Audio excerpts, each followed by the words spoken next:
Diduga idak kooperatif pas nak diperiksa, salah siko anggota Polantas Polrestabes Palembang rebut mulut sama sopir bak tertutup. Pas rebut, anggota Polantas nuduh sopir bak tertutup tersebut bawa narkoba jenis sabu. Tuntak! Hah?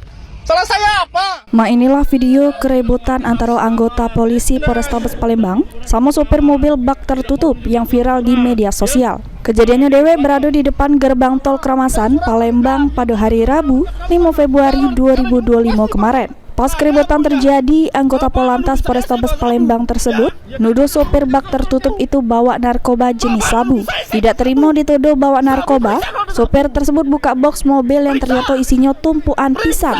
Tidak cuma itu, akibat keributan tersebut anak sopir mobil bak tertutup nangis karena ketakutan. Dari keterangan Aibda Syarif Hidayat, anggota Polantas Polrestabes Palembang yang ribut sama sopir box tertutup tersebut ngebantah sudah menuduh sopir tersebut bawa narkoba. Dirinya cuma nyurigai sopir tersebut karena idak kooperatif sama menghindar pas nak dilakukan pemeriksaan kelengkapan surat mobil. Syarif juga jelas ke mulanya sopir tersebut ngelakukan pelanggaran idak make sabuk pengaman sama make plat palsu asal Lampung.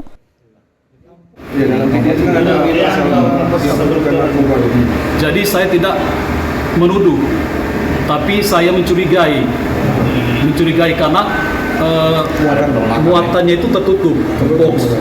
Dia tidak terlihat dari luar apa isi sebenarnya dalam box tersebut. Kalau dia bak terbuka kemudian pendek, saya bisa tahu bahwa isinya pisang atau apa, gitu kan? Seperti memeriksa juga, Pak? Sudah, iya, sudah saya buka, saya periksa. Saya buka, suruh buka dan periksa. Nah, artinya Tidak ada narkobanya, Pak, ya? Siap, tidak. sopir dan mobil akhirnya melarikan diri. Akhirnya melarikan diri sampai sekarang. Surat tersebut tidak ada sama saya. Atas kejadian tersebut, ini polisi masih nyari identitas pengendara karena sehabis rebut sama petugas sopir langsung melari ke diri. Terus tuh juga tidak nuju ke surat kendaraannya. Suryadi, PAL TV. Ada, Pak. Ada juga bukti kau, bukti kau melanggar petugas. Bukan gitu caranya.